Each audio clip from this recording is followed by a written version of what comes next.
السلام عليكم ورحمة الله وبركاته. إن الحمد لله نحمده ونستعينه ونستغفره ونعوذ بالله من شرور أنفسنا ومن سيئات أعمالنا. من يهده الله فلا مضل له ومن يضلل فلا هادي له. أشهد أن لا إله إلا الله وحده لا شريك له وأشهد أن محمدا عبده ورسوله. يا أيها الذين آمنوا اتقوا الله حق تقاته ولا تموتن إلا وأنتم مسلمون. يا أيها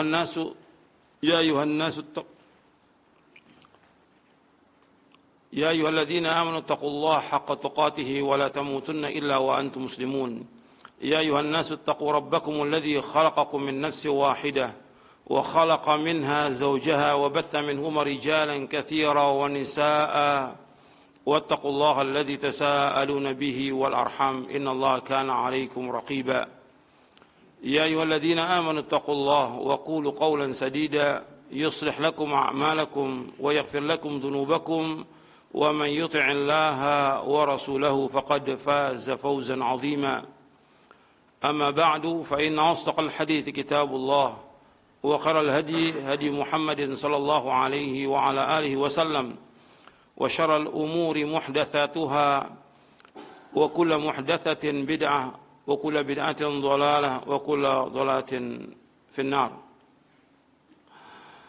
Ayolah ikhwah, azakumullah, kepada seluruh kaum muslimin dan muslimat yang mudah-mudahan dirahmati oleh Allah SWT. Alhamdulillah, kita bersyukur kepada Allah Subhanahu wa ta'ala atas segala nikmat yang Allah karuniakan kepada kita, nikmat Islam, nikmat iman, nikmat sehat, nikmat afiah, nikmat dijauhkan oleh Allah dari berbagai macam malapetaka. Dan kita bersyukur kepada Allah Subhanahu wa ta'ala diberikan hidayah di atas Islam dan sunnah. Dan kita bersyukur kepada Allah Subhanahu wa ta'ala diberikan hidayah taufik untuk selalu dan senantiasa menuntut ilmu syar'i. Ikhwan fiddin, azakumullah, kepada seluruh kaum muslimin dan muslimat yang mudah-mudahan dirahmati oleh Allah Ta'ala. Kita akan melanjutkan kajian kita dari Syarah Aqidah Ahlussunnah wal Jamaah. Kitab ini, Syarah Aqidah Ahlussunnah wal Jamaah, pada hakikatnya sudah selesai kita bahas setelah berjalan kurang lebih hampir 8 tahun. Tetapi karena banyaknya kaum muslimin dan muslimat yang baru tahu tentang akidah salaf, tentang manhaj salaf, dan sebagian besar juga baru ngaji, maka saya mengulangi tentang masalah akidah ini karena ini merupakan masalah yang penting. Terlebih lagi kalau kita lihat banyak juga para dai, para ustadz, para khatib, para penceramah yang tidak tahu tentang akidah ini, yang tidak tahu tentang akidah Ahlussunnah wal Jamaah. Banyak orang menyebut mereka mengikuti Ahlussunnah wal Jamaah, tapi kenyataannya jauh dari Ahlussunnah wal Jamaah.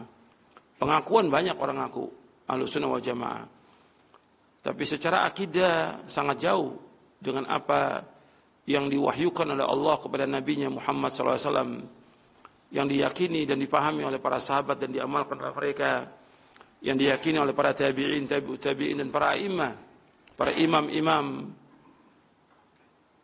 yang dimuliakan oleh Allah. Jadi akidah ini banyak yang mereka tidak tahu. Mereka hanya mengaku aja mengikuti akidah ini Ahlussunnah, tapi kenyataannya mereka jauh. Maka kajian seperti ini harus sering diulang. Sering diulang supaya orang paham tentang akidah ini, tentang akidah Ahlussunnah wal Jamaah, tentang manhaj Ahlussunnah wal Jamaah, tentang akidah salaf, manhaj salaf. Harus sering diulang sehingga orang betul-betul tahu tentang akidah ini, tentang manhaj ini, tahu betul, sehingga mereka berjalan di atas jalan ini. Karena banyak orang juga, kalau yang tadi saya sebutkan, yang pertama umumnya kaum muslimin tidak tahu.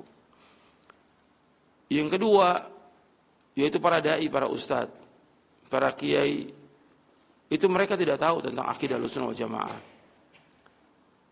Karena buku-buku yang mereka baca tidak sesuai dengan akidah Ahlussunnah wal Jamaah yang difahami oleh para sahabat radhiyallahu anhum ajma'in dan diamalkan oleh mereka sangat jauh gitu. Karena sudah tersebar buku-buku dari firqah-firqah yang sesat yang dibaca oleh kaum muslimin dan juga oleh para dai, para ustaz. Yang ketiga, adanya orang-orang yang intisab, artinya menisbatkan dirinya kepada salaf, menisbatkan dirinya kepada Ahlussunnah, tapi mereka tidak tahu, hanya tahu secara umum aja, secara global, tetapi secara rinci tidak tahu. Kita harus tahu dengan rinci, dan dalam buku ini, dalam buku Syarah Aqidah Ahlussunnah wal Jamaah ini, sejelaskan rincian dari Syarah Aqidah Ahlussunnah wal Jamaah. Meskipun belum seluruhnya, tapi itu insya Allah sudah banyak mencakup dari apa yang diyakini dan dipahami oleh salafus saleh. Jadi ikhwan fillah, azakumullah, ini penting untuk kita ulang dan terus kita ulang supaya betul-betul akidah ini menjadi keyakinan. Sebab orang ketika dia belajar, ketika dia nuntut ilmu, yang pertama kali dari nuntut ilmu itu, yang dipelajari itu ilmu itu benar atau tidak. Sebab banyak orang belajar ilmunya tidak benar. Umpamanya dia belajar ilmu kalam, filsafat, atau tasawuf, atau yang lain. Bukan wahyu yang dipelajari. Makanya ketika kita mengatakan nuntut ilmu, yang dimaksud nuntut ilmu itu mempelajari Al-Quran dan Sunnah. Mempelajari wahyu yang Allah turunkan kepada Nabi-Nya Muhammad SAW. Al-Quran dan Sunnah.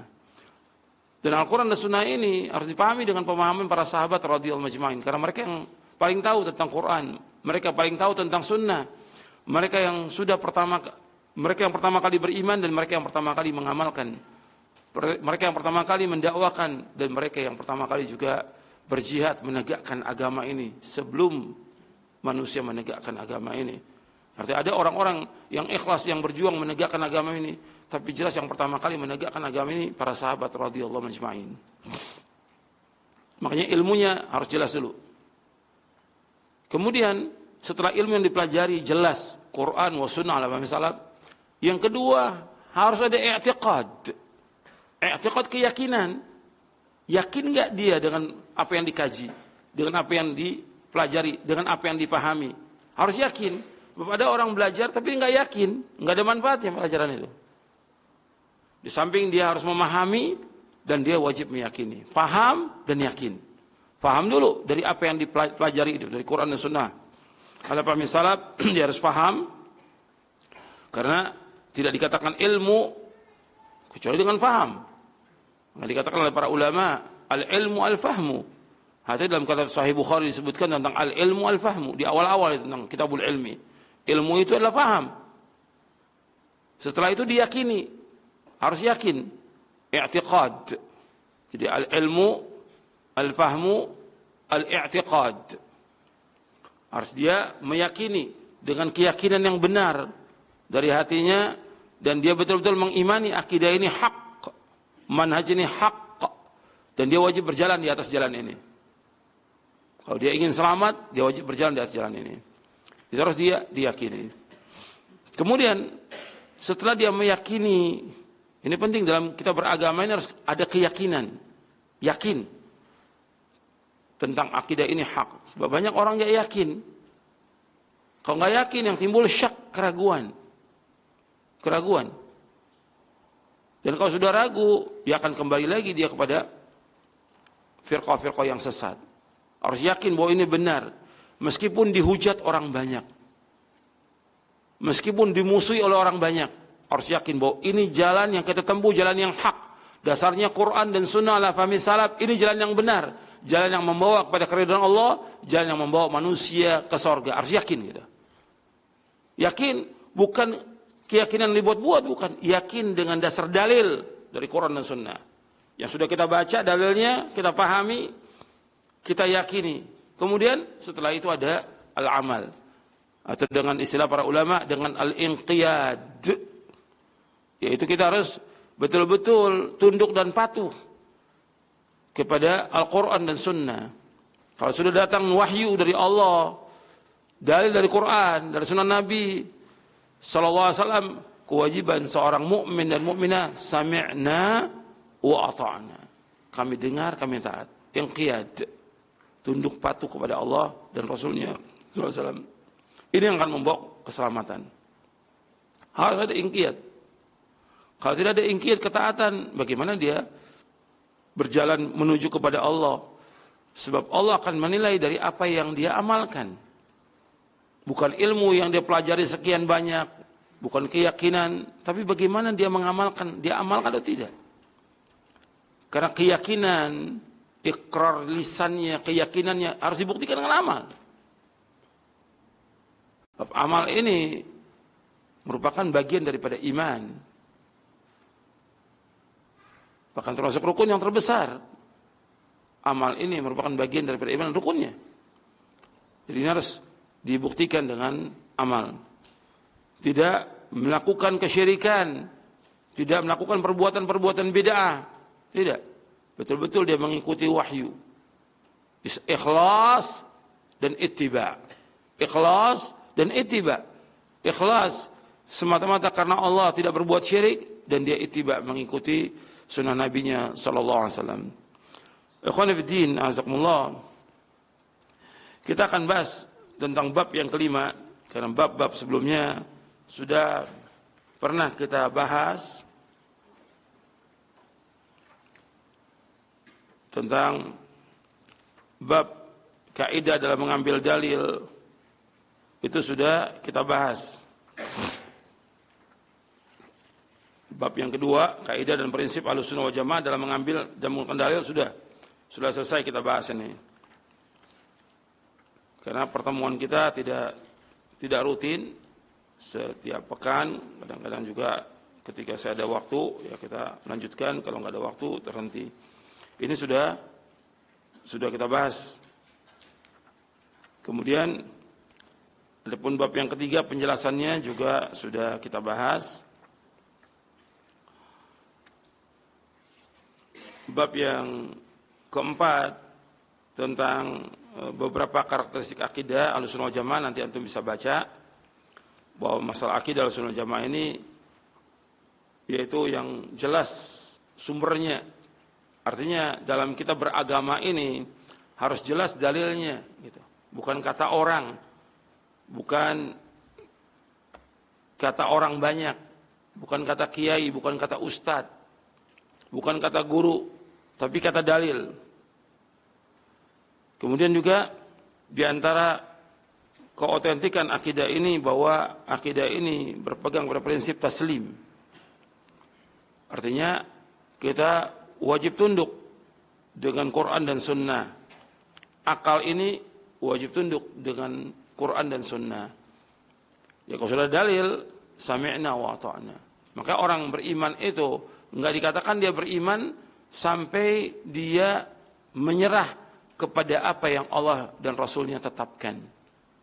Allah berfirman dalam surah An-Nisa, surah yang keempat, ayat 65, Allah berfirman, "Fala wa rabbika la yu'minuna hatta yuhakkimuka fima shajara bainahum, thumma la yajidu fi anfusihim harajan mimma qadaita wa yusallimu taslima." Demi Rabbmu, mereka tidak akan beriman sehingga mereka menjadikan kamu Muhammad sebagai hakim terhadap apa yang mereka presisikan dalam mereka. Kemudian mereka tidak dapat dalam hati mereka rasa haras, rasa sempit, rasa tidak senang dengan apa yang kau putuskan, dan mereka tunduk dengan setunduk-tunduknya. Wa yusallimu taslima. Mereka harus taslim, tunduk, menyerah, dan menerima semua apa yang Allah dan Rasulnya, apa yang Allah wahyukan dan apa yang Rasulullah SAW sabdakan. Kemudian akidah Ahlussunnah sejalan dengan fitrah dan sesuai dengan akal yang sehat. Tentang akal sudah kita bahas. Kemudian mata rantai sanadnya sampai kepada Rasulullah SAW dan para sahabatnya. Artinya akidah ini, akidah salaf, mana salaf ini, mata rantainya sanadnya sampai kepada Rasulullah SAW. Itu di bab yang keempat, yang mata rantainya sampai ke Rasulullah. Jadi enggak terputus. Jadinya mata rantai emas ini, silsilatul dzahab. Sedangkan firqah-firqah yang sesat itu akidah mereka, manhaj mereka sampai kepada pemimpinnya, tokohnya.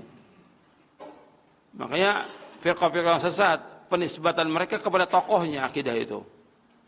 Apakah itu Syiah, apakah itu Khawarij, Mu'tazilah, Murji'ah, Maturidiyah, Asy'ariyah, atau yang lainnya.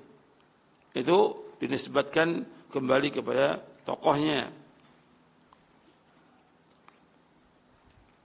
Kemudian akidah salaf, manhaj salaf ini jelas dan gamblang. Jelas, gamblang. Enggak ada kesamaran sama sekali. Kemudian bebas dari kerancuan. Enggak ada kerancuan, enggak ada kontradiksi, enggak ada kesamaran. Semuanya jelas. Kemudian akidah Ahlussunnah wal Jamaah merupakan faktor utama bagi kemenangan dan kebahagiaan abadi dunia dan akhirat. Jadi, kalau orang mau bahagia, ikuti akidah ini. Dan akidah ini merupakan akidah yang dapat mempersatukan umat Islam. Akidah ini akidah yang utuh, kokoh dan tetap langgeng sepanjang masa. Karena Quran dan Sunnah itu nggak bisa berubah. Nggak bisa berubah, tetap utuh dari zaman Nabi SAW sampai hari kiamat. Karena wahyu ini mutlak dan maksum. Sedang perkataan manusia, ide manusia, akal manusia mesti berubah-ubah. Tapi kalau wahyu tetap. Kemudian Allah yang ke-10, Allah menjamin kehidupan yang mulia bagi orang yang menetapi akidah Ahlussunnah wal Jamaah. Makanya orang-orang yang mengikuti akidah ini dan betul-betul dia mentauhidkan Allah, menjauhkan syirik, maka diberikan rasa aman dan diberikan petunjuk oleh Allah. Allah berfirman dalam surah Al-An'am ayat 82, alladzina amanu wa lam yalbisu imanahum bidzulmin ulaika lahumul amnu wa hum muhtadun. Orang-orang yang beriman dan tidak mencampuri iman mereka dengan kezaliman maksudnya kesyirikan, mereka mendapatkan rasa aman dan mereka mendapatkan petunjuk. Ini diantara keistimewaan atau karakteristik akidah Ahlussunnah wal Jamaah. Sekarang kita masuk bab yang kelima. Kewajiban ittiba', mengikuti jejak salafus saleh dan menetapkan manhajnya. Jadi kewajiban ittiba' mengikuti jejak salafus saleh dan menetapkan manhajnya. Ini yang memerintahkan untuk mengikuti ini, yang pertama dasarnya Al-Quran. Saya bawakan beberapa ayat. Yang kedua dasarnya hadis-hadis Nabi yang sahih. Yang ketiga dasarnya penjelasan para sahabat radhiyallahu anhum ajma'in tentang wajibnya mengikuti pemahaman salafus saleh.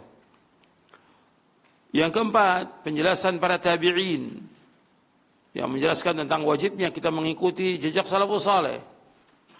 Yang kelima, penjelasan para imam dari Imam Hanafi, Maliki, Syafi'i, Hambali dan yang lainnya rahimahumullah. Menjelaskan tentang wajibnya kita mengikuti jejak salafus saleh. Dan kemudian dilanjutkan oleh para ulama Ahlussunnah sepanjang zaman tentang wajibnya kita mengikuti jejak salafus saleh. Jadi mengikuti manhaj atau jalan salafus saleh, itu jalannya para sahabat dalam kita beragama ini hukumnya wajib. Dalilnya saya sebutkan beberapa dalil di sini, dalil Al-Qur'an tentang wajibnya kita mengikuti jejak salafus saleh, baik dalam kita berakidah, baik dalam kita beragama, baik dalam kita berilmu, baik dalam kita beramal, baik juga dalam kita berdakwah. Kita harus mengikuti jejak salafus saleh. Dalilnya Allah berfirman dalam surah Al-Baqarah, surah yang kedua, untuk melihat bab yang kelima, halaman 99. Allah berfirman dalam surah Al-Baqarah ayat 137, fa in amanu bimithli ma amantum bihi faqad ihtadaw wa in tawallaw fa innama hum fi shiqaq fasayakfikahumullah wa huwas samiul alim. Maka jika mereka telah beriman sebagaimana yang kamu beriman, sungguh mereka telah mendapatkan petunjuk. Tetapi jika mereka berpaling, sesungguhnya mereka berada dalam permusuhan denganmu, maka Allah mencukupkan engkau Muhammad terhadap mereka dengan pertolongan Allah SWT. Dan Allah Maha mendengar dan Allah Maha mengetahui. Yang menjadi syahid di sini yaitu Allah berfirman, fa in amanu bimithli ma amantum bihi faqad ihtadaw. Kalau seandainya mereka beriman sebagaimana imannya para sahabat, maka mereka dapat petunjuk. Arti di sini Allah menyebutkan bahwa iman para sahabat radhiyallahu majma'in sebagai timbangan atau sebagai tolak ukur untuk membedakan antara petunjuk dan kesesatan, antara kebenaran dengan kebatilan. Apabila ahlul kitab beriman sebagaimana berimannya para sahabat radhiyallahu majma'in, maka sungguh mereka mendapatkan hidayah, petunjuk yang mutlak dan sempurna. Jika mereka ahlul kitab berpaling, tidak beriman sebagaimana berimannya para sahabat, maka mereka jatuh dalam perpecahan, perselisihan, dan kesesatan yang sangat jauh. Memohon hidayah adalah sebesar-besar kewajiban, sedangkan menjauhkan perselisihan dan kesesatan adalah wajib. Jadi mengikuti manhaj para sahabat adalah termasuk kewajiban yang paling wajib. Ini disebutkan dari kitab Basair Dzawi Syarab Bisyarah Marwiyati Manhajis Salaf, karya Syekh Salim bin Eid Al-Hilali. Di sini Allah menyebutkan dengan fa in amanu bimithli ma amantum bihi faqad ihtadaw. Seandainya mereka beriman seperti yang kalian para sahabat iman, faqad ihtadaw, mereka mendapat petunjuk. Jadi kalau kita mengikuti jejak para sahabat, maka kita dapat petunjuk. Tapi ketika kita tidak mengikuti jejaknya para sahabat, ya pasti sesat. Pasti sesat. Karena yang mengatakan demikian Allah Subhanahu wa taala. Jadi Allah menjelaskan tentang timbangan atau tolak ukur untuk membedakan antara petunjuk dan kesesatan, antara kebenaran kebatilan dengan mengikuti jejaknya para sahabat radhiyallahu anhum ajma'in. Kemudian ayat yang kedua dalam surah Al-An'am ayat 153. Allah SWT berfirman, wa anna hadha sirati mustaqiman fattabi'uhu wa la tattabi'us subula fatafarraqa bikum an sabilihi dzalikum wassaqum bihi la'allakum tattaqun. Dan sungguh inilah jalanku yang lurus, maka ikutilah, jangan kamu ikuti jalan-jalan yang lain yang akan mencerai-beraikan kamu dari jalan Allah. Demikianlah Allah memerintahkan kepada kamu agar kamu bertakwa. Ini penjelasan ayat ini lihat di halaman 104.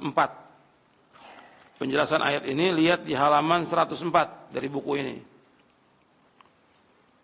Dijelaskan oleh Abdullah bin Mas'ud radhiyallahu an, khatta lana Rasulullah sallallahu khattan biyadihi thumma qala hadha sabilullahi mustaqima wa khatta khututan an yaminihi wa shimalihi thumma qala hadhihi subulun mutafarriqatun laysa minha sabilun illa alayhi syaitanun yad'u ilayhi.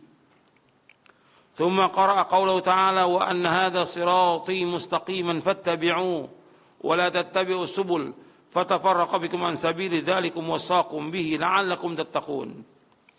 Rasulullah SAW membuat satu garis dengan tangannya, kemudian bersabda, ini jalan Allah yang lurus. Lalu beliau membuat garis-garis di kanan kirinya, kemudian bersabda, ini adalah jalan-jalan yang bercerai-berai, arti yang sesat. Tidak ada satupun dari jalan-jalan ini kecuali dalamnya terdapat syaitan yang menyeru kepadanya. Selanjutnya beliau membaca firman Allah Azza wa Jal, wa anna hadha sirati mustaqiman, sampai akhir ayat, artinya dan sungguh inilah jalanku yang lurus. Maka ikutilah, janganlah kamu ikuti jalan-jalan yang lain yang akan mencerai-beraikan kamu dari jalan Allah. Demikianlah Allah memerintahkan kepada kamu agar kamu bertakwa. Jadi Nabi SAW ketika menjelaskan ayat ini surah Al-An'am ayat 153, Nabi menggaris satu garis yang lurus. Kemudian di kanan kiri garis itu ada garis-garis yang pendek, kanan kiri. Nabi menyebutkan ikutilah jalan ini. Itu jalan yang telah ditempuh oleh Rasulullah dan para sahabatnya. Fattabi'u. Wa la tattabi'u subul, jangan ikuti jalan yang pendek-pendek ini. Ini mesti di atasnya ada syaitan yang mengajaknya. Jalan ini yang pendek-pendek ini jalan golongan-golongan yang sesat. Firqah yang sesat, aliran-aliran sesat, pemahaman-pemahaman yang sesat. Yang melakukan demikian Rasulullah SAW. Di hadis iftiraqul ummah dan juga hadis ini. Artinya Nabi menyebutkan hadhihi subulun mutafarriqatun laisa minha sabilun illa li syaitan yad'u ilaihi. Ini jalan-jalan yang bercerai-berai, tidak ada satu jalan ini melainkan di atasnya ada syaitan yang mengajak kepadanya. Jadi mesti setiap golongan yang sesat, firqah yang sesat, pemahaman yang sesat, aliran itu mesti ada syaitan yang mengajak. Dan dai-dainya pun Nabi menyebutkan tentang dai-dai itu, yaitu Nabi menyebutkan dalam hadis yang sahih riwayat Bukhari dan Muslim, doa ala abwabi jahannam. Dai-dainya yang menyeru, yang mengajak ke jalan itu Nabi menyebutkan yaitu dai-dai yang berada di tepi jurang jahannam. Man ajabahu qadhafuhu fiha, kata Nabi. Barang siapa yang memenuhi panggilan para dai itu akan dimasukkan dia ke neraka jahanam. Jadi Nabi sudah menyebutkan itu. Jadi jalan ini ada syaitan yang mengajak kepadanya. Mereka, kata Nabi SAW, pakaiannya sama dengan kita, kulitnya sama dengan kita, berbicara sama dengan kita. Tapi mereka mengajak kepada kesesatan. Bahkan di dalam hadis Hudzaifah disebutkan bahwa mereka itu sama seperti kita. Dakwahnya juga mereka mengajak orang, tetapi mereka mengajak manusia kepada kesesatan. Sampai Nabi tegas mengatakan tentang mereka, hatinya mereka qulubuhum qulubu syayatin. Hatinya mereka hati setan, kata Nabi SAW. Artinya betul-betul jahat gitu. Bagaimana merusak agama ini, merusak akidah ini, merusak manhaj ini, membawa manusia kepada kesesatan. Makanya yang paling Nabi takuti atas umatnya ini adanya imam-imam yang menyesatkan, kata Nabi. Di dalam hadis Thauban yang diriwayatkan oleh Imam Abu Daud, Tirmidzi dan lainnya, kata Nabi SAW, inna akhwafa ma akhafu ala ummati ala immatal mudhillin. Sesungguhnya yang paling aku takut atas umatku imam-imam yang menyesatkan. Jadi imam-imam yang menyesatkan, a'immatul mudhillin, yaitu tokoh-tokoh ahlul bidah yang mengajak manusia kepada kesesatan. Kita lanjutkan ayatnya. Jadi jalan menuju kepada Allah ini dengan dasar ayat ini dalam surah Al-An'am ayat 153 di halaman 100 ini dan juga 104. Itu hanya satu. Jadi jalan menuju kepada Allah itu hanya satu jalan yang membawa manusia kepada keselamatan, keredoan, ke sorga, hanya satu. Yaitu jalan yang telah ditempuh oleh Rasulullah SAW dan para sahabatnya radhiyallahu anhum ajma'in. Maka Ibnu Qayyim menjelaskan bahwa jalan yang mengantarkan seseorang kepada Allah hanya satu. Tidak ada seorang pun yang dapat sampai kepada Allah kecuali melalui jalan ini. Jalan yang satu ini, jalan yang telah ditempuh oleh Rasulullah dan sahabatnya. Ini jalan yang dikatakan sirat al-mustaqim. Kemudian ayat selanjutnya, ayat yang ketiga dalam surah An-Nisa di ayat 115. Allah SWT berfirman, "Wa man yushaqiqir rasula min ba'di ma tabayyana lahul huda wa yattabi' ghaira sabilil mu'minin nuwallihi ma tawalla wa nuslihi jahannam wa sa'at masira." Dan barang siapa yang menentang Rasul, itu Rasulullah SAW, setelah jelas kebenaran baginya dan mengikuti jalan yang bukan jalan kaum mukminin, kami biarkan di dalam kesesatan yang telah dilakukannya itu, dan kami akan masukkan dia ke neraka jahanam, dan itu seburuk-buruk tempat kembali. Surah An-Nisa ayat 115. Ayat ini menunjukkan bahwa menyalahi jalannya kaum mukminin, itu jalannya para sahabat, sebagai sebab seorang terjatuh ke dalam jalan-jalan kesesatan dan diancam dengan dimasukkan ke neraka jahanam. Ayat ini juga menunjukkan bahwasanya mengikuti Rasulullah SAW merupakan sebesar-besar prinsip dalam Islam yang mempunyai konsekuensi wajibnya umat Islam untuk mengikuti jalannya kaum mukminin.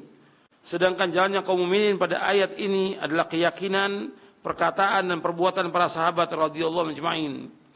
Karena ketika turunnya wahyu tidak ada seorang yang beriman kecuali para sahabat.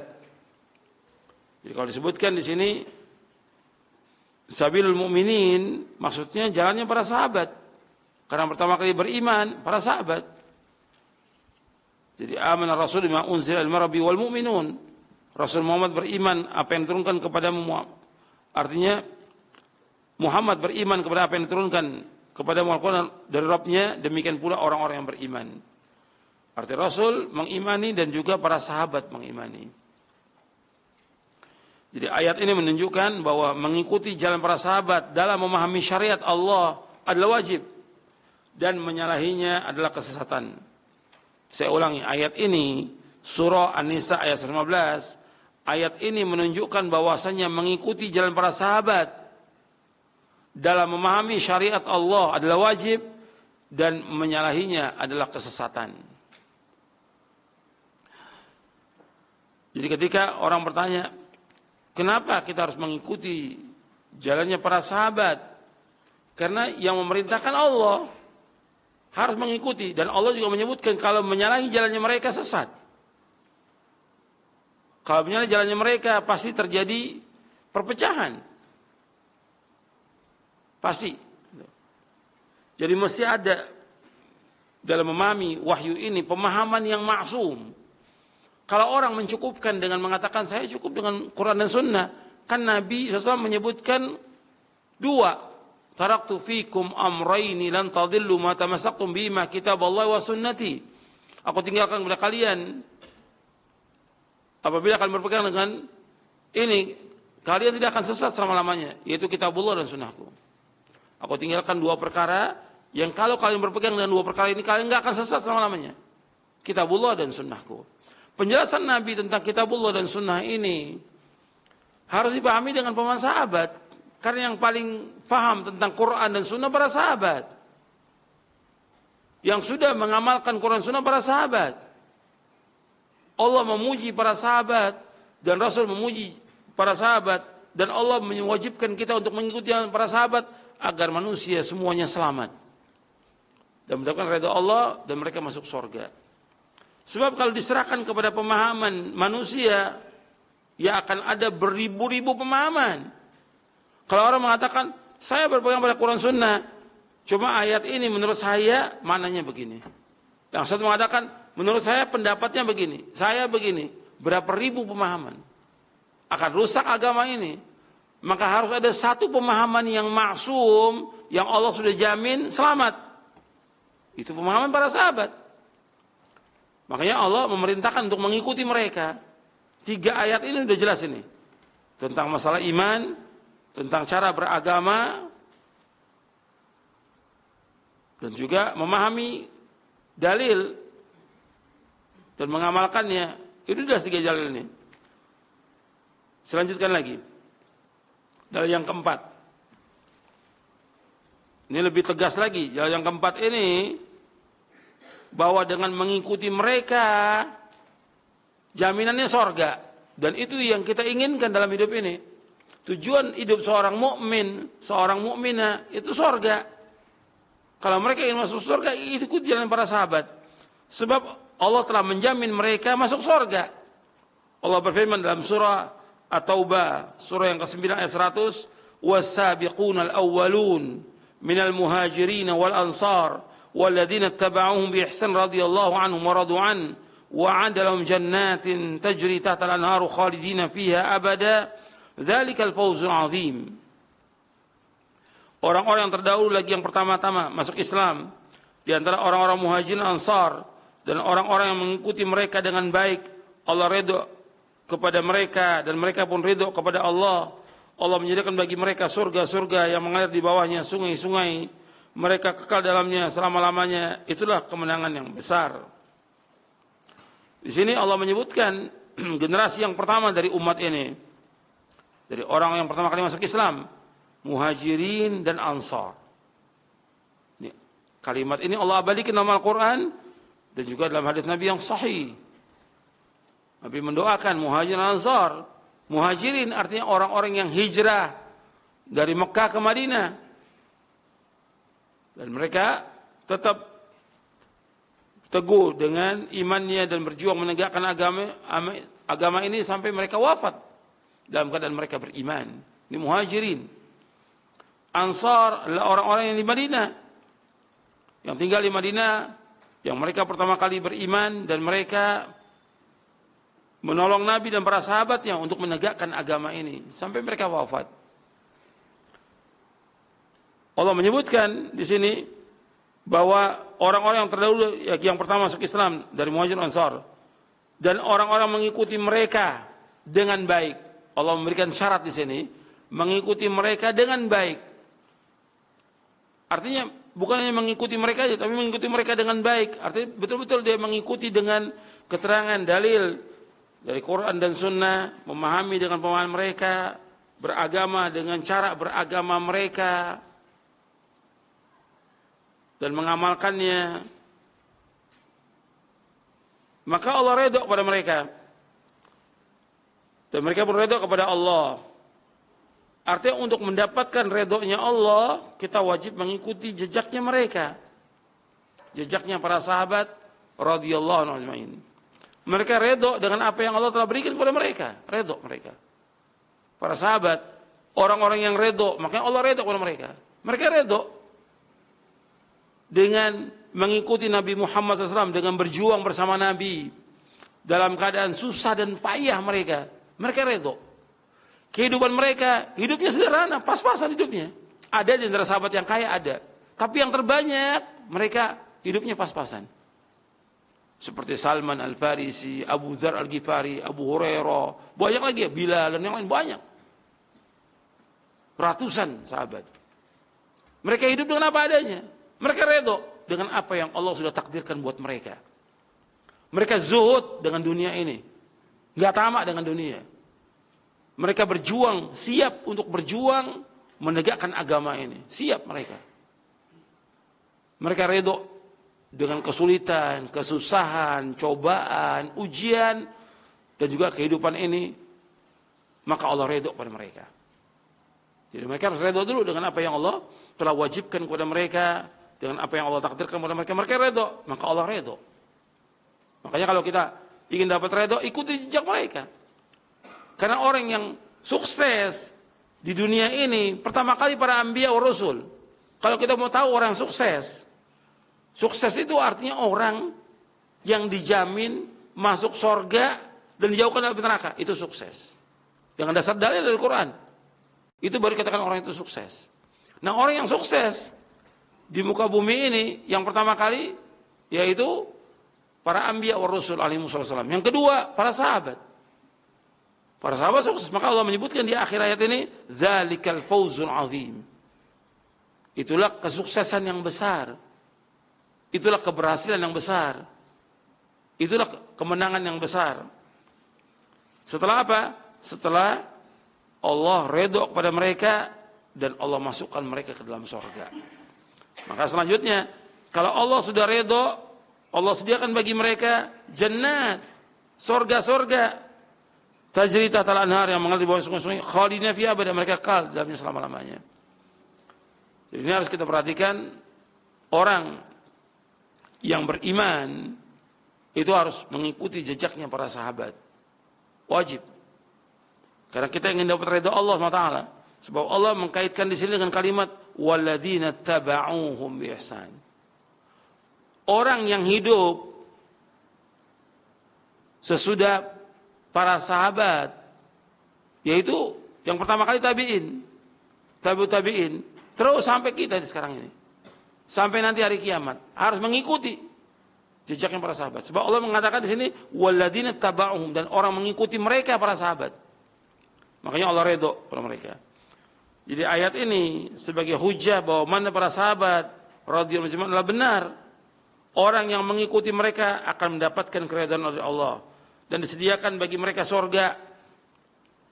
Mengikuti mana mereka adalah wajib atas setiap mukmin. Kalau kita tidak mau mengikuti, maka mereka akan mendapatkan hukuman dan tidak mendapatkan ridha Allah. Ini harus diperhatikan ini. Jadi kita mengikuti mereka dengan baik. Jadi bukan hanya kita sekedar intisab, pengakuan Ahlussunnah wal Jamaah, pengakuan salaf, bukan. Tapi Allah menyebutkan walladzina taba'um bi ihsan, dengan baik, dengan ilmu, dengan dalil tadi yang saya sebutkan. Faham dalil tentang manhaj ini, tentang cara beragama ini. Kemudian kita meyakininya, kemudian kita mengamalkannya dengan ikhlas dan ittiba. Ini harus seperti itu. Banyak orang-orang yang intisab pada salaf tapi manhajnya beda, jauh dengan manhaj para sahabat. Jadi betul-betul kita harus mengulang kembali dan belajar kembali tentang ini. Kemudian yang kelima, Allah berfirman dalam surah Ali Imran ayat 110.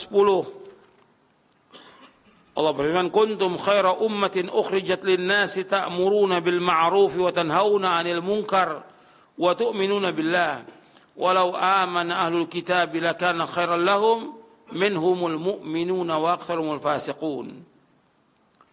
Allah berfirman dalam surah Ali Imran ayat 110, kuntum khaira ummatin, kalian sebaik-baik umat, ukhrijat lin-nas, yang dikeluarkan di tengah-tengah manusia, ta'muruna bil ma'ruf wa tanhauna 'anil munkar, menyuruh yang ma'ruf, mencegah yang munkar, wa tu'minuna billah, dan beriman kepada Allah. Walau amana ahlul kitab lakana khairan lahum, kalau seandainya ahlul kitab itu beriman, itu lebih baik buat mereka. Minhumul mu'minun wa aktsaruhum fasiqun, di antara mereka ada orang beriman dan kebanyakan mereka adalah orang yang fasik. Allah menyebutkan dalam ayat ini tentang para sahabat. Ketika ayat ini turun, khitab ayat ini kuntum, kalian, dikatakan kalian, yaitu khitab ayat ini kepada para sahabat yang ada di hadapan Nabi SAW. Para sahabat radhiyallahu anhum, kalian sebaik-baik umat. Jadi kalau orang dikatakan sebaik-baik umat, pertama kali para sahabat. Kalau umat Islam ini ingin menjadi sebaik-baik umat Islam, kewajiban mereka mengikuti jejaknya para sahabat. Jadi kalau umat Islam dikatakan sebaik-baik umat, mereka wajib mengikuti jejak para sahabat. Kemudian ciri para sahabat yang Allah sebutkan dalam ayat ini, dan ini penting untuk dipahami oleh semuanya, terutama untuk para dai, yaitu ta'muruna bil ma'ruf wa tanhauna 'anil munkar, menyuruh yang ma'ruf, mencegah yang munkar, wa tu'minu billah, dan beriman kepada Allah. Arti beriman jelas di awal, ya harus iman, kemudian menyuruh yang ma'ruf. Ini penting dalam kita beragama ini harus ada amar ma'ruf munkar. Dan kebanyakan kalau kita lihat tidak ada amar ma'ruf munkar. Amar ma'ruf munkar artinya menyuruh yang ma'ruf, wa tanhauna 'anil munkar, mencegah yang munkar. Ma'ruf yang paling ma'ruf adalah tauhid, munkar yang paling munkar adalah syirik. Perhatikan tuh, ma'ruf yang paling ma'ruf adalah tauhid, munkar yang paling munkar adalah syirik. Dan ini harus tegak. Ketika tidak dilaksanakan amar ma'ruf munkar, maka akan terjadi berbagai macam bencana yang ada di umatnya. Yang pertama kali bencana dalam masalah agama. Ketika tidak ada amar ma'ruf munkar, dibiarkan orang dengan berbagai macam pemahaman, dengan berbagai macam golongan, dengan berbagai macam kesesatan. Para dai, para ustadz diam, tidak menjelaskan kepada umat sesat. Dan ini fitnah dalam agama yang besar. Dan musibah yang besar, musibah dalam agama. Ketika orang tidak tahu jalan bagaimana menuju kepada Allah, ketika orang tidak tahu jalan bagaimana beragama yang benar, nggak tahu.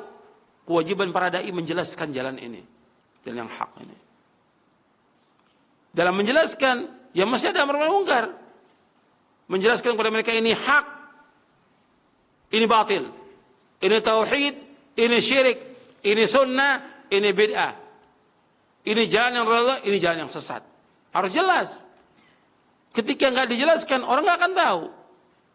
Dan ini amar ma'ruf munkar, harus ada, nggak boleh diam. Dari zaman para sahabat tegas itu. Ketika salah langsung diingatkan. Ketika mereka melanggar dihukum. Ini amar ma'ruf munkar. Yang ada sekarang enggak, dibiarkan. Yang dijaga oleh mereka yang penting persatuan. Enggak ada dalam Islam seperti itu. Persatuan kalau di atasnya tidak di atas asas amar ma'ruf munkar. Harus di atas tauhid. Makanya dikatakan oleh para ulama bahwa kalimat tauhid asas tauhidil kalimah. Kalimat tauhid asas tauhidil kalimah. Kalimat tauhid merupakan asas untuk mempersatukan umat. Kalimat tauhid asas tauhidil kalimah. Kalimat tauhid merupakan asas untuk mempersatukan umat. Bahwa kalau nggak ada amar ma'ruf munkar, ya nggak akan tegak agama ini. Seluruh nabi, seluruh rasul alaihi wasallam diutus oleh Allah sebagai rasul, sebagai nabi untuk menegakkan ini. Amar ma'ruf, nahi munkar. Ini yang nggak ada sekarang ini. Jadi nggak tegak amar ma'ruf munkar. Jadi ketika orang salah dalam memahami agama, ketika orang berbuat syirik, ketika orang berbuat bid'ah, semua diam. Mesti para dai menjelaskan. Menjelaskan. Ini yang sunnah, ini yang bid'ah. Ini yang benar, ini yang salah. Jangan orang mengatakan, ya kita masing-masing dalam kita beragama. Nggak bisa. Masing-masing beragama berkaitan antara muslim dengan kafir. Ketika sama muslim harus ada amar ma'ruf, nahi munkar. Ini tegaknya agama ini. Dan ini harus. Kalau enggak ya rusak. Pertama adalah masalah agama ini. Yang kedua masalah dunia. Masalah dunia ketika orang tidak menegakkan agama, Allah akan turunkan azab. Ketika turun azab, ya terjadi semua seperti yang kita lihat sekarang ini. Adanya orang-orang yang berbuat kemungkaran, maksiat, dosa-dosa yang besar mereka lakukan, apakah itu syirik, bid'ah, apakah homoseks, perzinaan, musik-musik, lagu, riba, homer, judi dan yang lainnya dilakukan, ya Allah turunkan azab. Seperti yang kita lihat, adanya gempa, adanya tsunami, adanya gunung meletus, adanya banjir, ada yang lain karena tidak tegaknya amar ma'ruf munkar. Makanya Allah akan binasakan ketika orang-orang tidak amar ma'ruf munkar. Maka ciri para sahabat itu tegakkan amar ma'ruf munkar.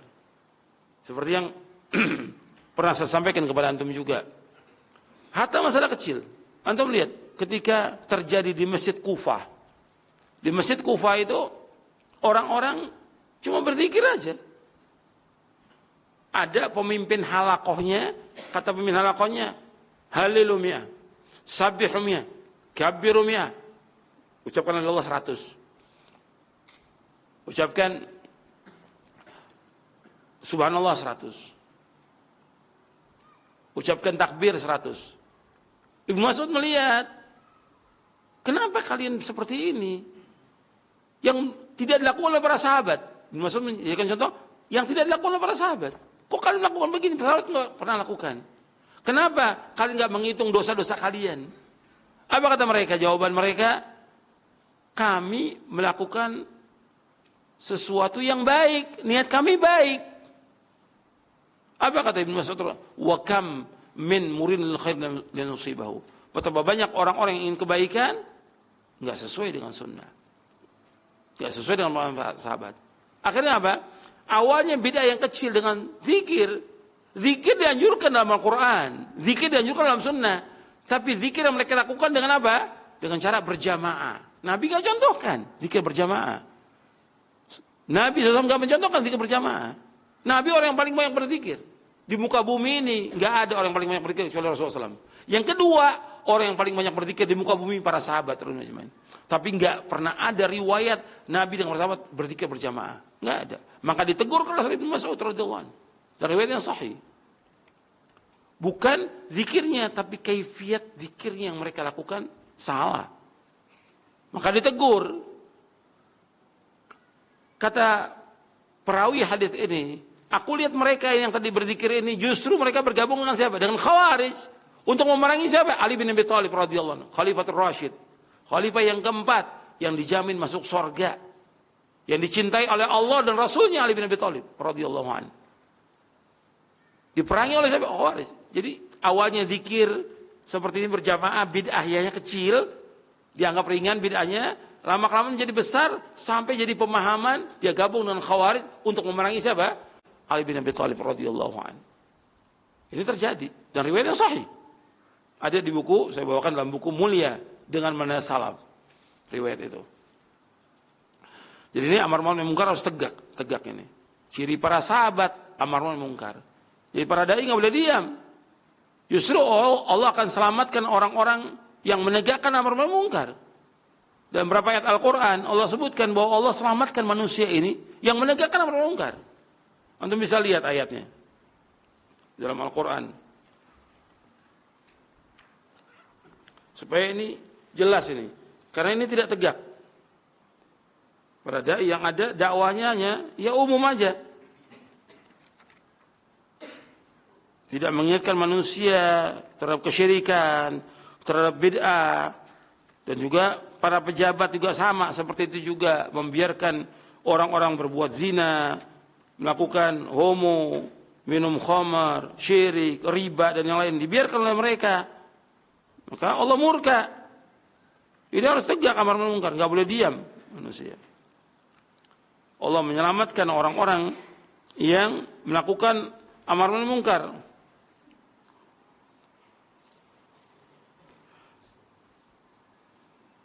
Lihat dalam surah Al-A'raf. Al-A'raf di ayat 164, 165.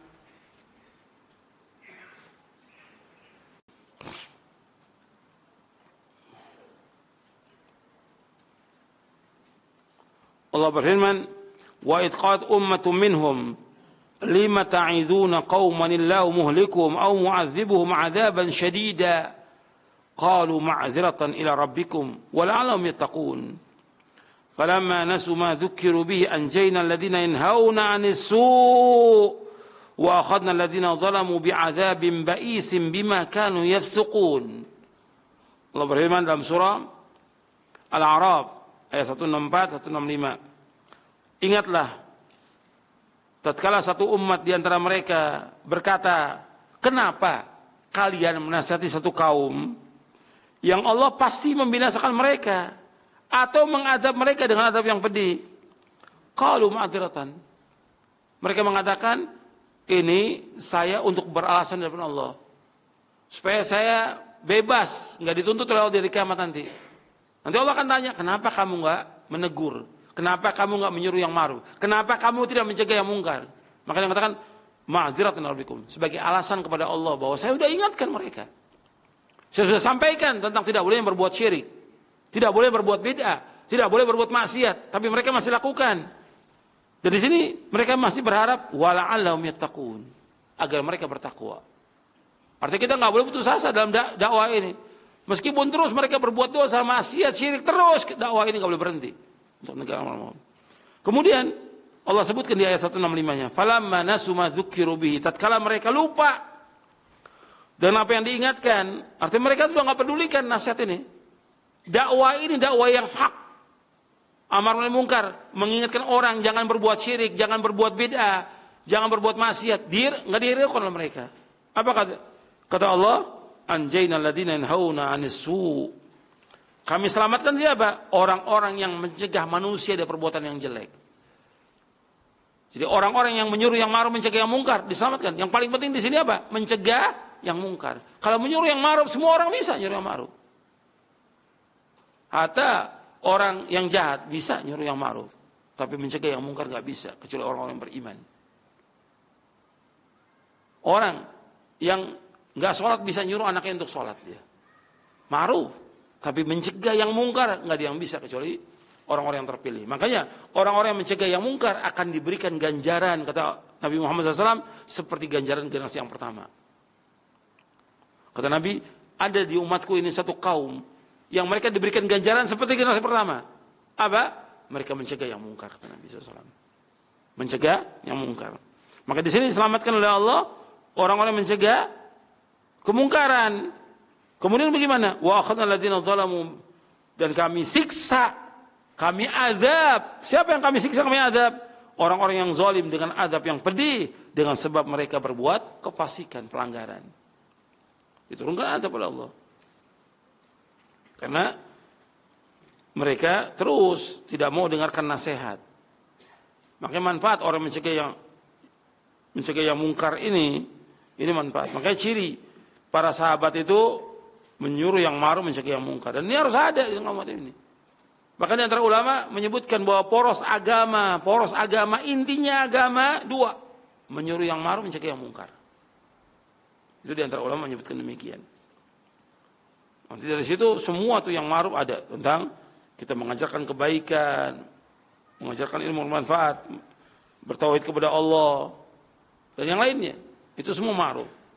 Kemudian mencegah yang mungkar, mencegah perbuatan-perbuatan syirik. Kemudian bid'ah, kemudian perbuatan-perbuatan yang keji. Makanya Allah akan selamatkan siapa? Yaitu orang-orang yang muslih. Antum lihat satu lagi ayatnya. Surah Hud. Di surah Hud. Di ayat 117. Surah Hud ayat 117. Allah menyebutkan wa ma kana rabbuka liyuhlikal qura bidzulmin wa ahluha muslihun. Dan tidaklah Allah membinasakan satu desa dengan sebab kezaliman sedangkan orang-orangnya muslih. Antum lihat di sini. Allah enggak menyebutkan wa ahluha salihun. Antum perhatikan di sini. Ayat ini Allah enggak menyebutkan wa ma kana rabbuka liyuhlikal qura bidzulmin wa ahluha muslihun. Allah enggak sebutkan di ayat ini wa ahluhas salihun. Saleh. Saleh, ada banyak orang saleh. Dia zikir, ibadah untuk diri sendiri. Tapi ini muslih. Muslih itu memperbaiki orang. Dia baik dan dia memperbaiki orang lain. Itu muslih. Yang selamat itu yang mana? Yang muslih, yang selamatkan oleh Allah. Jadi dia saleh dan dia juga muslih, memperbaiki. Jadi antum perhatikan tuh. Jadi soleh dan juga dia muslih. Muslih itu artinya memperbaiki.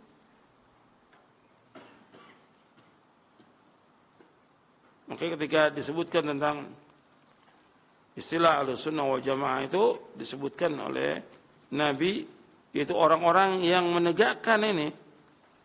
Itu orang-orang soleh.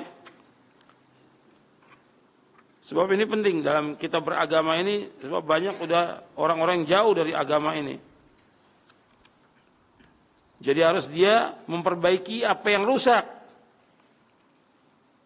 Antum lihat di buku Syarah Aqidah di halaman 40.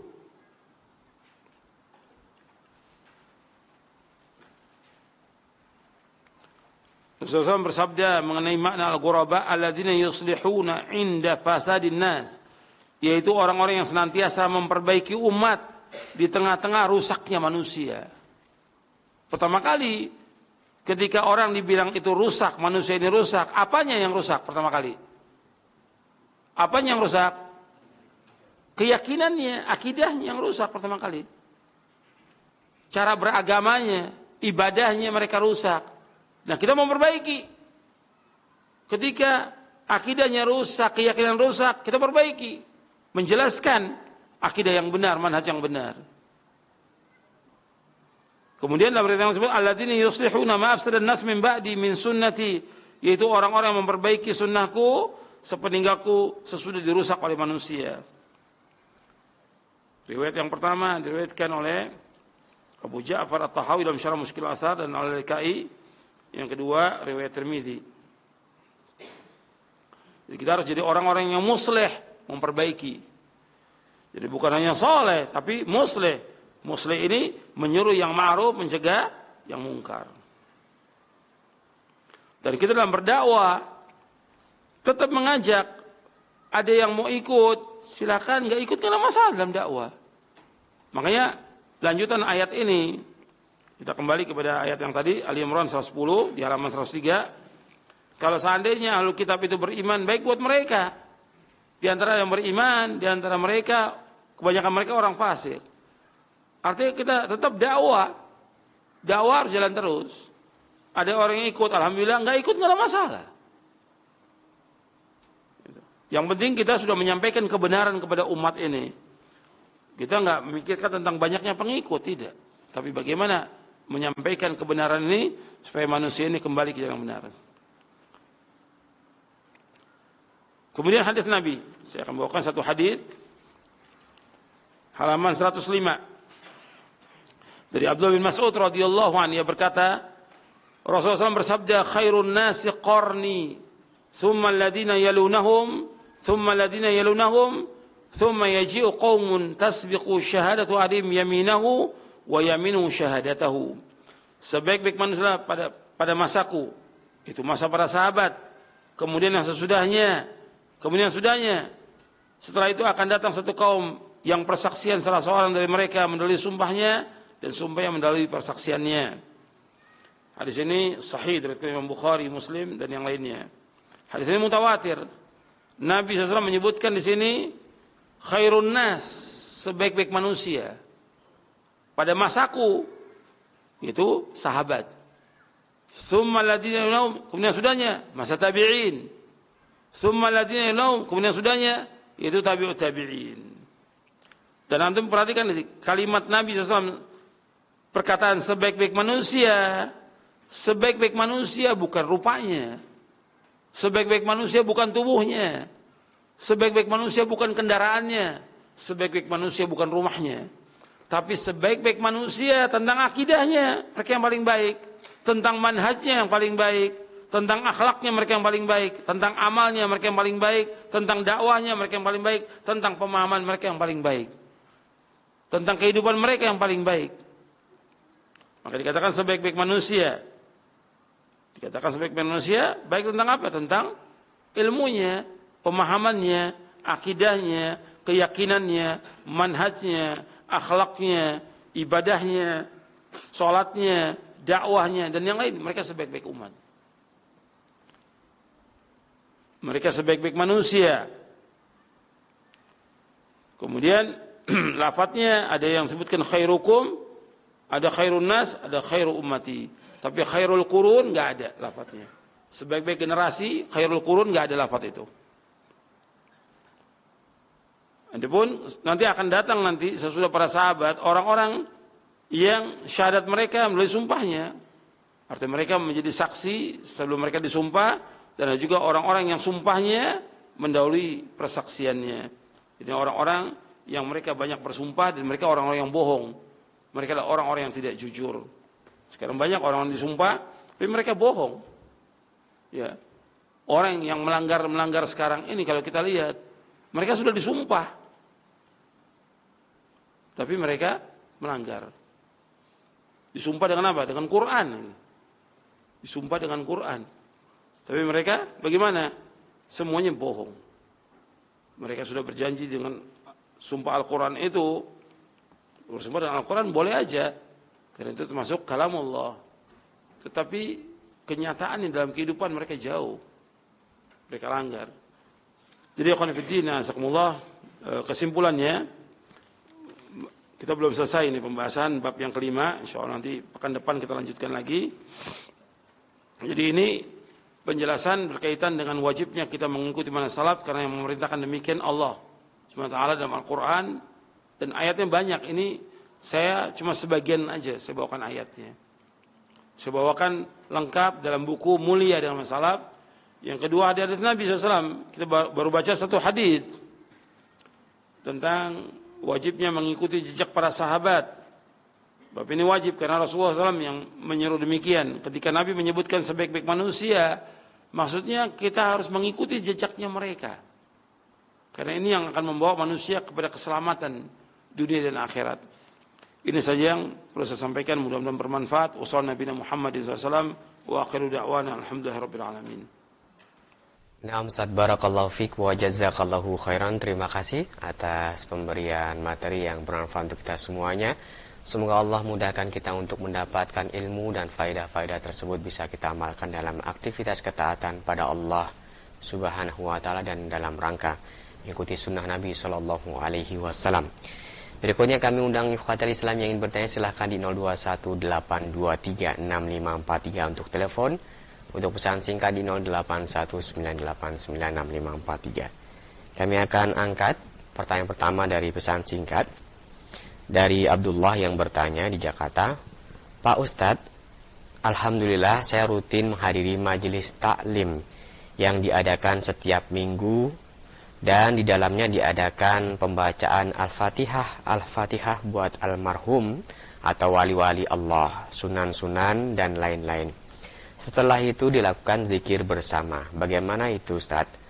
Apakah saya masih boleh mengikutinya atau saya harus menghindarinya? Saya takut kalau yang saya ikuti itu ternyata amalan yang bid'ah. Terus apa yang saya harus lakukan, Ustaz? Silakan. Alhamdulillah wassalatu wassalamu Rasulullah. Allahumma salli wa sallim wa barik nabiyina Muhammadin wa ala washabihi ajma'in.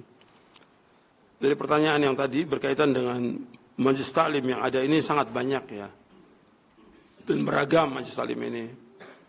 Yang antum harus cari majelis taklim yang di situ diajarkan Al-Quran dan Sunnah ala fahmi salaf. Itu yang penting diingat oleh penanya. Quran dan Sunnah. Artinya kita pegang Quran Sunnah yang disampaikan oleh si dai-nya, si ustadznya, Quran dan Sunnah. Makanya si dai atau ustadz yang mengajarkan kita harus tahu bahwa dia akidahnya salaf. Akidahnya jelas, manhajnya jelas. Yang dipelajari Quran dan Sunnah. Quran, Sunnah yang dipelajari oleh dia. Itu yang harus diperhatikan. Kemudian yang tadi ditanyakan berkaitan dengan pengiriman bacaan, kembalinya kepada dalil. Ada enggak contoh dari Nabi Muhammad SAW bahwa Nabi mengirimkan bacaan Al-Fatihah kepada istrinya Khadijah bintu Khuwailid radhiyallahu anha karena sudah meninggal. Begitu juga kepada anak-anaknya. Enggak ada riwayat yang seperti itu. Juga enggak ada para sahabat radhiyallahu anhum mengirimkan Al-Fatihah kepada para sahabat yang lain. Tidak ada riwayatnya. Begitu juga tidak ada para sahabat mengirimkan bacaan Al-Fatihah kepada Rasulullah sallallahu alaihi wasallam. Kita dianjurkan, bahkan diwajibkan oleh Allah untuk mengikuti jalannya para sahabat. Itu jalannya para sahabat. Kita diwajibkan mengikuti Rasulullah SAW dan jalannya para sahabat. Sekarang enggak ada yang seperti itu. Dan menurut Imam Asy-Syafi'i rahimahullah, sebagaimana yang dibawakan oleh Al-Hafidh Ibnu Katsir dalam tafsirnya ketika menafsirkan ayat dalam surah An-Najm, wa an laisa lil insani illa ma sa'a. Seseorang tidak akan mendapatkan melainkan apa yang dia usahakan. Maka dikatakan oleh Al-Hafidh Ibnu Katsir Asy-Syafi'i, beliau mengatakan bahwa Imam Asy-Syafi'i menyebutkan tidak akan sampai ibadah itu dikirimkan kepada orang lain. Termasuk yang tadi bacaan Yasin, Al-Fatihah, dan enggak akan sampai. Itu pendapat Imam Syafi'i dibawakan oleh Al-Hafidz Ibnu Katsir ketika menafsirkan surah An-Najm di ayat 39. Jadi itu harus perhatikan. Kemudian soal masalah zikir, dianjurkan kita berzikir. Majlis ilmu ini majlis zikir. Allah menyebutkan dalam Al-Quran, ya ayyuhalladzina amanu dzkurullaha dzikran katsira wasabbihu bukratan wa asila.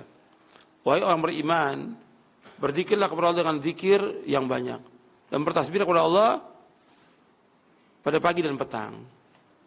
Allah menyuruh untuk berzikir yang banyak, tapi berzikir dengan berjamaah seperti yang dilakukan itu enggak ada contohnya dari Nabi SAW. Tadi sudah saya sebutkan, Nabi yang paling banyak berzikir dan sahabat yang paling banyak berzikir. Kemudian yang perlu diperhatikan lagi, majlis taklim itu yang harus diperhatikan, majlis taklim itu harus mengajarkan ilmu. Artinya majlis taklim itu kan majlis ilmu, mesti diajarkan ilmu. Buka umpamanya kitab akidah, tafsir, hadis, dibacakan kepada umat, dijelaskan syarahnya. Itu manfaat. Seperti itu. Jadi kalau dia umpamanya cuma duduk-duduk aja baca, ya nggak dapat ilmu selama-lamanya. Kan banyak majlis taklim yang hanya membaca surah Yasin, kemudian pulang. Tapi nggak dijelaskan tafsirnya, penjelasannya. Karena kalau dijelaskan satu ayat, setiap pertemuan manfaat. Orang tambah ilmu.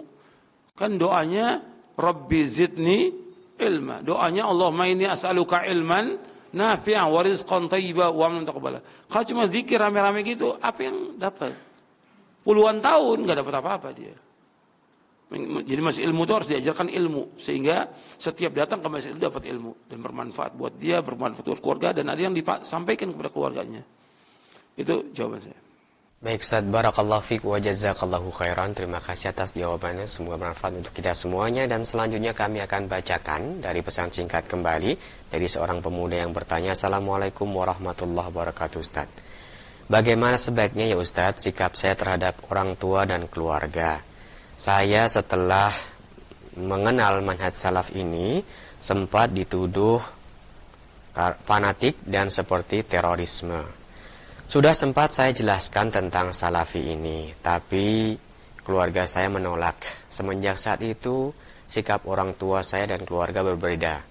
Hingga saat ini contoh dari berbicara selalu dengan kata-kata yang sinis dan menyindir saya. Bagaimana sebaiknya yang harus saya lakukan agar tetap dapat menghormati orang tua dan saudara-saudara saya? Silakan Ustaz. Ya, ini banyak juga tuduhan ya. Ketika orang mengikuti Quran dan Sunnah menurut pemahaman salafus saleh, mereka mengamalkan yang wajib-wajib dan juga yang sunnah-sunnah dari sunnah-sunnah Nabi SAW. Kemudian dituduh dengan berbagai macam tuduhan. Sebab yang pertama, saya akan jelaskan nasihat itu. Sebab yang pertama, karena sebagian dai, sebagian ustadz, sebagian kiai nggak paham tentang kewajiban ini. Makanya ini kajian ini harus terus diulang. Nggak paham. Sehingga ketika ada orang karena tidak pahamnya dan dia tidak juga membaca dalil dari Quran dan Sunnah Nabi yang sahih. Sehingga ketika ada orang mengamalkan ini, mengikuti dalil, mengikuti Quran, mengikuti Sunnah, itu dianggap oleh mereka dengan tanggapan yang sinis. Ini yang salah pertama kali ya para dai-nya, para ustadznya, para kiai. Gitu. Bahkan ada kiai yang memang kasar. Orang berjenggot, mengikuti siapa jenggot ini? Mengikuti Rasulullah SAW. Tapi kalimat dia mengatakan orang yang berjenggot goblok. Ini kan kasar. Dan penghinaan kepada sunnah Nabi. Dan menghina Rasulullah SAW. Semakin panjang jenggot, semakin goblok dia. Ini penghinaan. Penghinaan kepada Rasulullah SAW. Yang kedua penghinaan kepada sunnah. Yang ketiga penghinaan kepada kaum muslimin. Ini hukumannya berat ini dalam Islam. Dosanya dosa besar. Kalau dia sudah tahu itu dia menghina, bisa kufur. Bahkan bisa murtad dari agama. Kalau dia tahu dalil ya dari Quran Sunnah bahwa itu benar, tapi dia sengaja untuk mengejek, menghina, itu berat hukumannya. Seperti yang Allah sebutkan dalam surah At-Taubah. Bahkan Allah menyebutkan dalam ayat itu dengan istihza kepada Quran, kepada Allah, kepada Rasulnya, yaitu faqad kafartum ba'da imanikum. Kalian telah kufur setelah kalian beriman. Berat hukumannya. Nah karena kiai-kiai, ustadz-ustadz nggak paham tentang sunnah, kemudian mereka mencela sunnah, kemudian bukannya mencela, bahkan menuduh orang yang berjenggot, yang tidak isbal, itu dengan teroris. Kesalahan yang pertama kali pada dai-dai dan ustadz-ustadz kiai-kiai ini yang salah pertama kali. Sehingga apa? Terpengaruhlah orang tua antum tadi, seperti yang ditanyakan oleh penanya itu, terpengaruh orang tuanya. Memang ada orang-orang yang salah dalam masalah ini. Artinya ada sebagian kecil dari orang-orang yang mengikuti pemahaman yang sesat. Bukan salaf loh, sesat. Pemahaman khawarij, takfiri. Seperti apa? Mengebom, merusak. Nah segelintir orang ini yang berjenggot ini, yang merusak. Ini sesat pemahaman mereka ini. Mengkafirkan penguasa, orang berbuat dosa besar, kafir, dan yang lainnya. Ngebom. Ini Islam gak pernah mengajarkan. Rasul gak pernah mengajarkan. Kita juga dalam dakwah nggak pernah mengajarkan. Ini sesat. Sehingga disebarkan pemahaman ini oleh orang kiai-kiai ini. Itu lihat tuh, yang berjenggot itu ngebom segala macam. Sehingga yang ada di benak sebagian orang tua yang awam, yang mereka nggak pernah nuntut ilmu. Oh ini ciri orang teroris ya berjenggot. Gitu. Yang dosa pertama kali yang besar dosanya siapa? Kiai-kiai ini, para dai, para ustadz ini. Yang kedua para pejabat yang nggak ngerti agama. Apakah dari angkatan bersenjata, dari Polri atau yang lainnya. Pejabat-pejabat ini juga nggak ngerti agama, tapi ngomong tentang agama pejabat ini.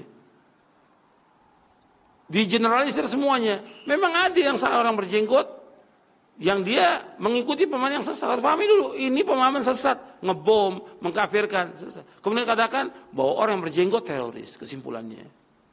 Sehingga orang tua itu dari dia melihat TV, baca koran, apalagi sekarang dengan media sosial, dipahami orang berjenggot teroris. Ini salah. Yang pertama kali berjenggot Rasulullah SAW, apa dianggap Rasulullah teroris? Dosa besar, bahkan bisa kafir orang itu. Menuduh Rasulullah dengan tuduhan-tuduhan yang nggak benar. Jadi harus dipahami dulu, ini udah salah. Sekarang udah terjadi yang seperti ini. Nah, sekarang sikap bagaimana seorang anak kepada orang tuanya? Ya, sikap anak orang wajib dia berbuat baik kepada orang tuanya. Wajib birrul walidain. Wajib dia untuk berbuat bakti kepada orang tuanya. Jelaskan dengan pemahaman yang benar. Saya nggak ikut. Bapak sebaiknya ikut aja pengajian saya. Jadi ajak bapak itu atau ibu itu ke pengajian-pengajian yang diajarkan Quran dan Sunnah Fahmi Salam. Yang kedua, berikan buku-buku. Buku-buku tentang dalil-dalil dari Quran Sunnah ini. Apakah tentang akidah, tentang manhaj, begitu juga tentang prinsip dasar Islam, begitu juga tentang sholat, sampai dia paham. Yang ketiga, yaitu nggak boleh lepas kita doa. Mendoakan dia terus supaya diberikan hidayah oleh Allah. Baik di waktu siang, di waktu malam, di saat-saat dikabulkan doa, doakan orang tua kita, keluarga kita agar paham. Yang keempat, kalau memang sudah kita berusaha yang maksimal demikian tetap masih dimarahi oleh orang tua, kemudian mereka sinis, enggak ada masalah. Enggak masalah. Tetap kita berbuat baik, gitu. Itu cobaan buat kita. Itu cobaan dalam dakwah. Begitulah dakwanya para sahabat dulu juga sama, dimusuh oleh keluarganya ketika mulai pertama kali dakwah. Itu yang bisa saya sampaikan. Mungkin yang lain, pertanyaan lain. Baik Ustaz, barakallahu fiik wa jazakallahu khairan. Terima kasih atas jawabannya. Selanjutnya kami bacakan kembali pertanyaan dari seorang ibu. Assalamualaikum Ustaz, saya dan suami berbeda pandangan dalam manhaj. Alhamdulillah saya sudah hijrah dan mengikuti manhaj salaf. Tapi suami tidak meyakini kalau yang saya ikuti itu yang paling benar. Karena ada subhat di pikirannya, katanya Islam itu ada 73 golongan. Tapi hanya satu yang masuk surga. Nah, pemahaman suami saya, dia bilang, kita tidak tahu mana yang paling benar. Bagaimana saya menyikapi suami, Ustadz, dan menjelaskan tentang subhat tersebut? Jazakumullahu khairan, silahkan. Iya, sebenarnya mudah. Artinya, suami ibu yang ibu tanyakan itu, dia berpendapat itu dengan dalil, artinya benar dalilnya bahwa 73 golongan itu Nabi sebutkan umat Islam, yang insya Allah nanti pekan depan kita bahas. Itu kata Nabi umat Islam berpecah menjadi 3 golongan, 72 masuk neraka, 1 yang masuk surga. 1 yang masuk surga itu artinya orang mengikuti Quran dan Sunnah menurut pemahaman para sahabat. Kalau dia masih ragu tentang 1 golongan itu, ya 1 golongan itu bukan dakwahan, bukan khayalan, bukan yang lainnya, tapi ilmu, amal. Kita lihat dong ilmunya, dalilnya yang disampaikan. Yang kedua, amalnya. Jadi 1 golongan itu yang mengikuti para sahabat, yang betul-betul dia mengilmui, betul-betul dia mengilmu tahu dia. Yang kedua, meyakini. Yang ketiga, mengamalkannya. Dari itu kita berusaha. Jadi ketika kita mengajak orang kepada Quran Sunnah Fahmi Salaf, bukan ini tazkiyah, bukan. Bukan kita mensucikan diri kita, tidak sama sekali. Justru ini kita menjelaskan ini jalan yang benar. Kita berusaha untuk mengikuti jalan ini. Gitu. Itu yang harus kita sampaikan kepada kaum muslimin. Bukan mengatakan, wah berarti kajian ini menganggap paling benar sendiri. Tidak, justru ini kajian yang benar Quran Sunnah. Benar memang benar. Dan kita akan meniti jalan ini. Gitu. Itu yang kita jalankan. Jadi harus jelaskan kepada dia, makanya diajak dulu dia kepada pengajian. Kalau belum, ya sabar. Gitu. Perbedaan, kadang-kadang pendapat ada aja suami istri, tapi harus sabar. Kalau nggak sabar, yang ada ya nanti perceraian. Harus sabar. Sampai pun kadang-kadang dia udah ngerti tentang manhaj, tapi dia masih susah untuk sholat berjamaah, juga harus sabar. Atau ada beberapa sunnah yang belum dilaksanakan, ya harus sabar. Doakan dia agar dapat hidayah dari Allah SWT. Tapi terus kita berusaha bagaimana membujuk dia, merayu dia untuk dapat mengikuti kajian yang benar. Itu perlu waktu, di samping doa-doa yang kita panjatkan kepada Allah SWT. Itu harus sabar. Kalau nggak sabar, ya mungkin ada setahun orang bisa berubah, ada 2 tahun, bahkan ada yang suami istri sudah 10 tahun. Si istri udah ngaji 10 tahun, suaminya belum. Bisa berubah. Itu perlu waktu dan perlu kesabaran gitu. Kalau nggak sabar ya seperti yang tadi saya katakan, ya perceraian yang ada terjadi. Rugi dia, rugi juga anaknya nanti. Wallahu a'lam. Terus satu lagi. Baik Ustaz, terima kasih atas jawabannya. Semoga bermanfaat dan kami berikan kesempatan satu penelpon untuk Anda yang ingin bertanya. Silahkan di 0218236543. Mohon pertanyaan Anda sesuai dengan pembahasan yang Ustaz telah sampaikan. Halo. Silahkan di 0218236543 untuk Anda yang bertanya kepada Ustaz pada kesempatan pagi hari ini. Halo. Halo. Halo, Assalamualaikum. Waalaikumsalam warahmatullahi. Dengan Bapak siapa di mana? Dengan Abu Iskandar di Depok.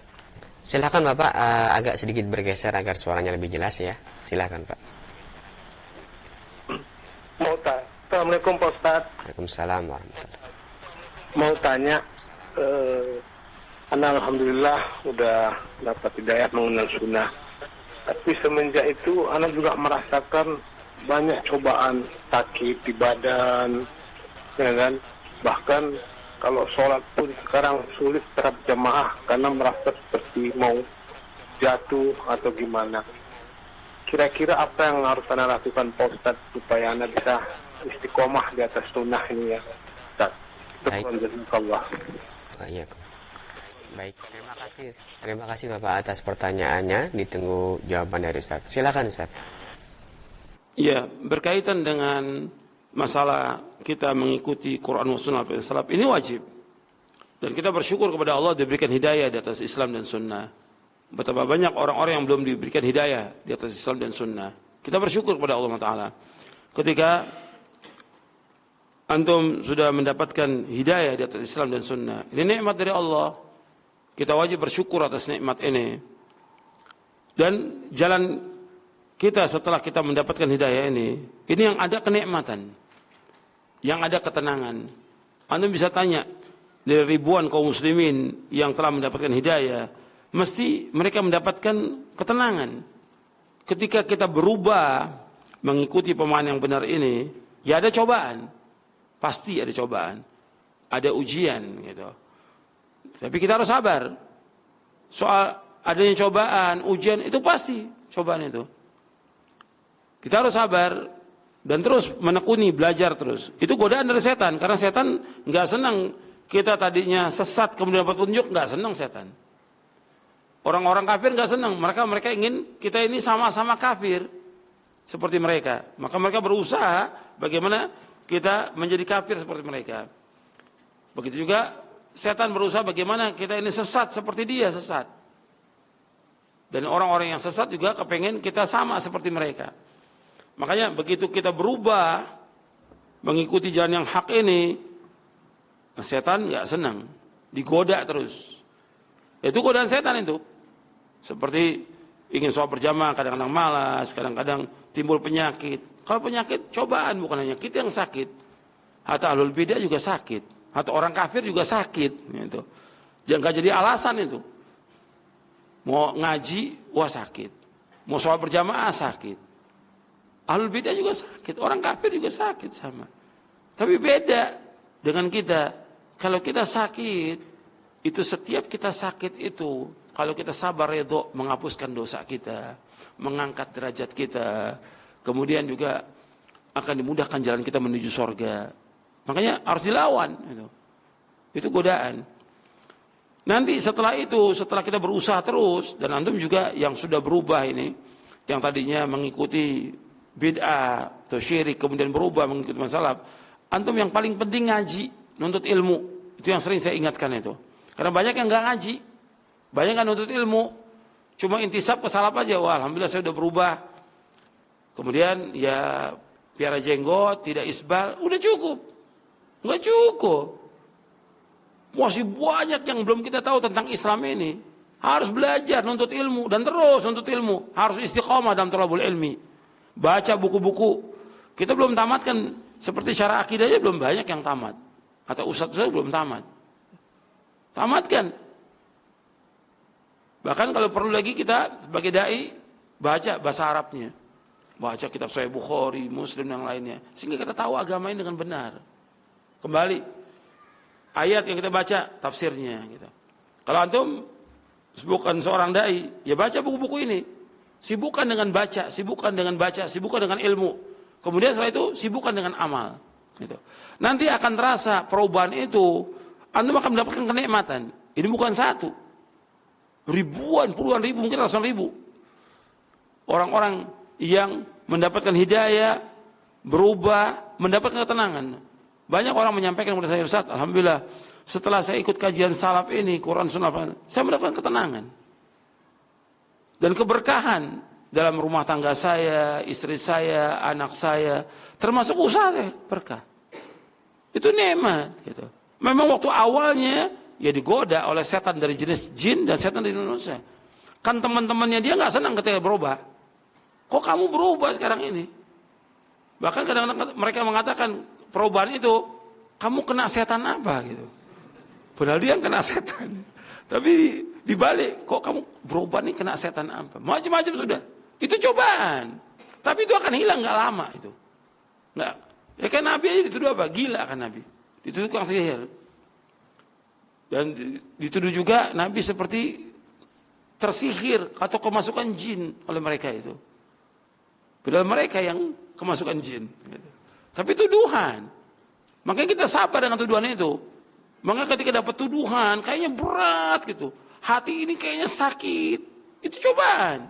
Tapi jalan terus. Karena apa? Setan ingin menyetop kita sampai di situ supaya kita kembali lagi ke dalam sana. Sama seperti orang yang minum khamar, yang riba, taubat, kembali kepada Islam yang benar, Quran Sunnah. Cobaannya banyak. Cobaan dari keluarganya, cobaan dari orang tuanya, cobaan dari teman-temannya. Itu seperti itu. Makanya kembali lagi kepada Islam yang benar ini, ngaji, nuntut ilmu, ibadah kepada Allah, doa kepada Allah. Akan diberikan ketenangan. Insya Allah dengan mengikuti pemahaman ini pasti mendapatkan kebahagiaan, ketenangan, kesejukan. Gak mungkin. Tidak, gak mungkin. Meskipun kita hidupnya miskin, papa, mesti tenang, mesti tenang. Karena saya udah bukan satu. Yang ngomong sama saya ini udah ratusan yang ngomong. Ustaz, setelah saya kembali kepada Quran Sunnah saya mendapatkan ketenangan. Saya dapatkan kebahagiaan. Saya dapatkan keberkahan dengan istri saya. Dulu saya susah, Ustaz, ribut terus. Tapi begitu mengikuti ini, ketenangan yang ada, kebahagiaan yang ada. Itu yang harus kita ikut. Memang inilah jalan yang benar. Jalan yang membawa keberkahan. Beda. Kalau antum melihat dalam kehidupan antum, sudah yang beda-beda, yang maksiat, nggak ada ketenangan dalam hidupnya. Dan waktu kita dulu nggak ada berkah, tapi begitu mengikuti manhaj salaf ini, keberkahan ada. Ibadah, tenang. Coba kalau waktu diikuti bid'ah, nggak ada ketenangan. Ribut rame dalam ibadah. Ngaji juga cuma keramaian aja, tapi nggak ada ketenangan. Tapi beda ketika kita masuk kepada manhaj ini, ada kehusyuan, ketenangan, zikir, ibadah kepada Allah dengan tenang, doa dengan tenang, sesuai dengan sunnah. Kita belajar, menuntut ilmu, banyak keberkahan. Makanya mengikuti Quran Sunnah membawa kepada keberkahan dan juga keselamatan. Dan mudah, nggak sulit. Agama ini nggak sulit. Jadi ini yang bisa saya sampaikan, mudah-mudahan bermanfaat untuk saya, untuk yang bertanya dan semua yang mendengar kajian ini. Mudah-mudahan mendapatkan keberkahan dan rahmat dari Allah. Mudah-mudahan kita mendapatkan ilmu yang bermanfaat. Dan mudah-mudahan kita berikan taufik oleh Allah untuk mengamalkannya dan diberikan istiqamah di atas Quran wa sunnah ala fahmi salaf. Itu yang bisa saya sampaikan. Kurang lebihnya saya mohon maaf. Wassalamualaikum warahmatullahi wabarakatuh. Subhanakallahumma bihamdik, asyhadu an la ilaha illa anta astaghfiruka wa atubu ilaik. Assalamualaikum warahmatullahi wabarakatuh.